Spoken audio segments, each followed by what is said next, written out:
सबकी जिंदगी में कोई ना कोई ऐसा जरूर होता है जिसे हम बदलना चाहते हैं। हमारा बॉस, हमारे रिश्तेदार, देश के हालात या ट्रैफिक में फंसा वो इंसान जो गलत लेन में है। हमारी बहुत सारी ऊर्जा, हमारा ध्यान बस इसी कोशिश में खर्च हो जाता है कि काश ये लोग या ये हालात बदल जाएं। लेकिन आज हमारे पास जो सामग्री है वो ओशो के दर्शन पर आधारित है और वो इस आदत पर एक बहुत ही बुनियादी सवाल उठाती है। ये एक ऐसा विचार है जो हम सब ने शायद हजारों बार सुना होगा। बदलाव खुद से शुरू होता है। पर आज हम ये नहीं पूछेंगे कि इसका मतलब क्या है, बल्कि ये कि इतना आसान लगने के बावजूद इसे करना इतना मुश्किल क्यों है। तो आज की हमारी ये गहरी चर्चा इसी क्यों की परतों को खोलेगी और हमें एक बहुत धीमी, लगभग अदृश्य लेकिन सबसे शक्तिशाली यात्रा पर ले जाएगी। भीतर की यात्रा पर। हाँ, भीतर की यात्रा। तो चलिए इसी विचार से शुरू करते हैं। स्रोत का पहला और सबसे शक्तिशाली नजरिया है, अगर दुनिया को बदलनी है तो शुरुआत खुद के भीतर से करो। ये तो हमारी ऊर्जा के बहाव को पूरी तरह से पलट देने जैसा है ना? बिल्कुल, ये एक बहुत बड़ा मेंटल शिफ्ट है। सोचिए, हमारी ऊर्जा एक टॉर्च की रोशनी की तरह है।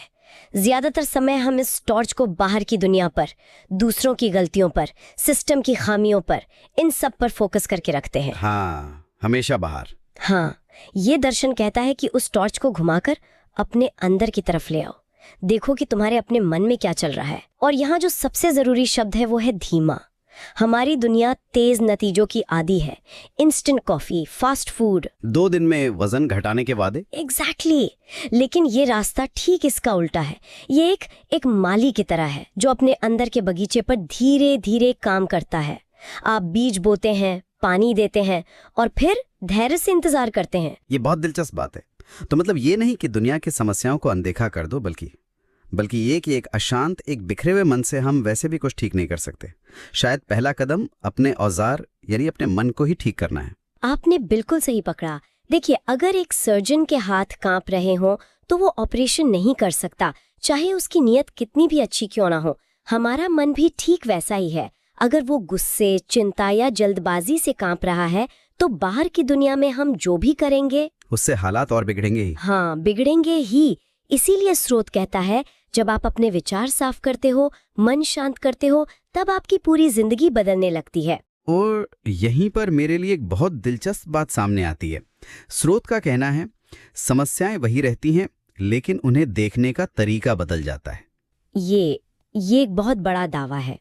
लेकिन यहाँ एक सवाल उठता है और मुझे लगता है कई लोगों के मन में आएगा, क्या ये एक तरह का एस्केपिज्म नहीं है, पलायनवाद? मान लीजिए बाहर सच में कुछ गलत हो रहा है, कोई अन्याय हो रहा है, तो क्या सिर्फ अपना नजरिया बदल लेना काफी है? ये अपनी जिम्मेदारियों से मुंह मोड़ना नहीं है? ये बहुत जरूरी सवाल है और इस दर्शन को अक्सर गलत समझने की एक बड़ी वजह भी है।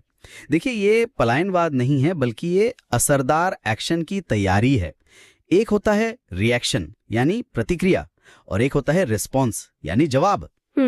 जब हमारा मन अशांत होता है तो हम हमेशा रिएक्ट करते हैं, गुस्से में, डर में, जल्दबाजी में। लेकिन जब मन शांत होता है तो हम सोच समझकर सही तरीके से रिस्पॉन्ड करते हैं। एक छोटे से उदाहरण से समझते हैं इसको। मान लीजिए आपके ऑफिस में किसी ने आपकी आलोचना की। अशांत मन तुरंत रिएक्ट करेगा, उसकी हिम्मत कैसे हुई, मैं उसे सबक सिखाऊंगा। नतीजा क्या होगा? झगड़ा, तनाव और माहौल खराब होगा, शायद काम का भी नुकसान हो। बिल्कुल। वही एक शांत मन पहले देखेगा, ठीक है, ये आलोचना हुई है, क्या इसमें कोई सच्चाई है? अगर है तो मैं क्या सीख सकता हूँ? अगर नहीं है तो मुझे इस पर अपनी शांति क्यों भंग करनी है? ये रिस्पॉन्स है। अच्छा, समस्या वही रही, आलोचना, लेकिन उसे संभालने का तरीका पूरी तरह बदल गया। तो ये नजरिया हमें निष्क्रिय नहीं बनाता, बल्कि हमें ज्यादा समझदार और प्रभावी बनाता है।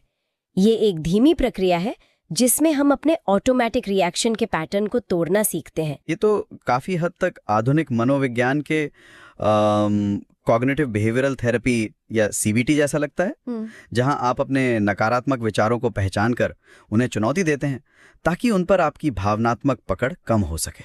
आपने बहुत अच्छा कनेक्शन जोड़ा है। बेसिकली ये प्राचीन दर्शन और आधुनिक मनोविज्ञान का संगम ही है। स्टोइक दार्शनिक एपिक्टेटस ने हजारों साल पहले कहा था, हमें चीजें परेशान नहीं करती, बल्कि चीजों के बारे में हमारे विचार हमें परेशान करते हैं। वाह।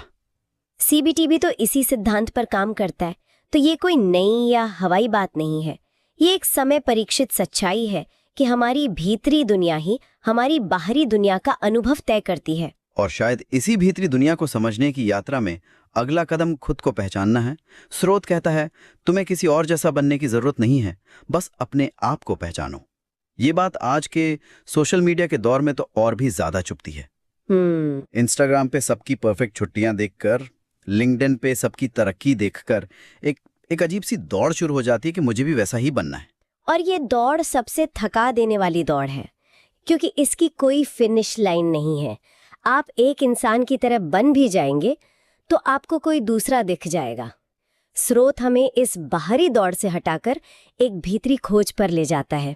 आत्मस्वीकारती, सेल्फ एक्सेप्टेंस इसका पहला पड़ाव है। पर सेल्फ एक्सेप्टेंस का मतलब ये तो नहीं कि हम अपनी कमियों को सही ठहरा दें कि मैं तो ऐसा ही हूं। नहीं, बिल्कुल नहीं।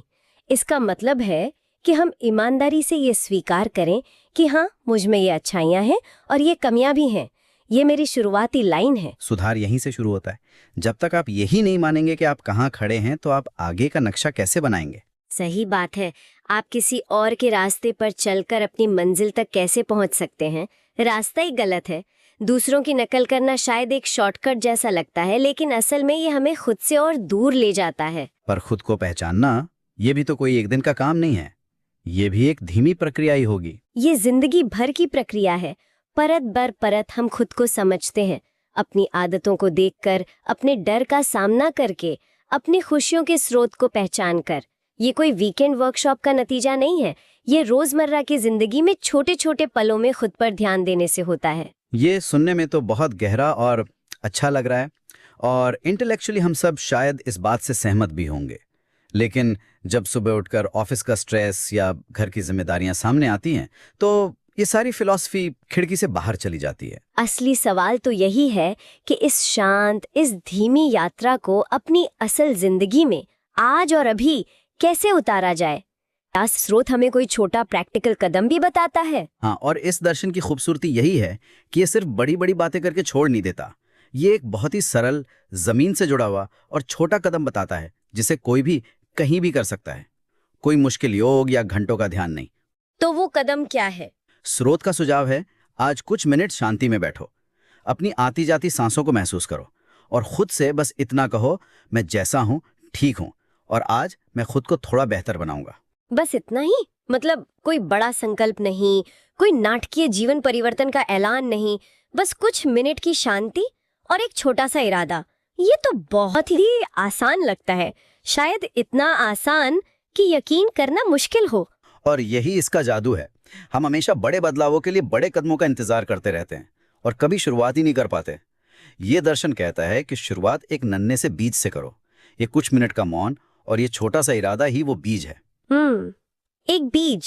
हाँ, ये ठीक वैसा ही है जैसे एक बड़ा जहाज अपने रास्ते से सिर्फ 1 डिग्री भी मुड़ जाए तो सैकड़ों मील बाद वो एक बिल्कुल अलग जगह पहुंचता है। ये वो 1 डिग्री का धीमा बदलाव है। रोजाना किया गया ये छोटा सा प्रयास धीरे धीरे आपके सोचने का, महसूस करने का और रिएक्ट करने का पूरा पैटर्न बदल देता है। इसका असर तुरंत नहीं दिखता, ये धीरे धीरे जमा होता है, जिसे हम कंपाउंड इफेक्ट कहते हैं। और शायद इसीलिए स्रोत की जो आखिरी लाइन है वो इसी बात पर मोहर लगा देती है। यही छोटी सी शुरुआत आपकी बड़ी सफलता का दरवाजा खोली देती है। बिल्कुल। यहाँ सफलता का मतलब शायद ज्यादा पैसा या शोहरत नहीं है। बिल्कुल नहीं। यहाँ सफलता का मतलब है मन की शांति, स्पष्टता और अपने जीवन पर एक मैत्री का एहसास। वो स्थिति जहां बाहरी हालात आपको एक कठपुतली की तरह नचा नहीं सकते। ये वो सफलता है जिसे कोई आपसे छीन नहीं सकता। और ये किसी एक दिन की उपलब्धि नहीं, बल्कि हर दिन के उस धीमे छोटे प्रयास का नतीजा है। तो आज हमने जो समझा उसका सार ये है कि वास्तविक परिवर्तन एक बाहरी क्रांति नहीं, बल्कि एक धीमी आंतरिक प्रक्रिया है। इसकी शुरुआत दूसरों को बदलने की हमारी बेचैनी को छोड़कर अपने भीतर की दुनिया पर ध्यान केंद्रित करने से होती है। ये समस्याओं को अनदेखा करना नहीं, बल्कि उन्हें एक शांत और स्थिर मन से देखने की क्षमता विकसित करना है। ये दूसरों की नकल करने की अंतिम दौड़ को छोड़कर खुद को स्वीकार करने और फिर हर दिन खुद को बस थोड़ा सा बेहतर बनाने के छोटे छोटे कदमों से आगे बढ़ती है। एक धीमी, स्थिर और टिकाऊ यात्रा। और ये हमें एक बहुत गहरे सवाल पर लाकर छोड़ता है, जिस पर लिसनर्स भी सोच सकते हैं। अगर, जैसा कि स्रोत कहता है, कोई समस्या हम पर अपना भावनात्मक असर खो देती है, तो क्या वो समस्या हमारे लिए सच में उसी तीव्रता से मौजूद रहती है, या वो बस दुनिया में मौजूद एक घटना बनकर रह जाती है जिस पर हमारा नियंत्रण हो या ना हो, लेकिन हमारी शांति पर उसका नियंत्रण खत्म हो जाता है?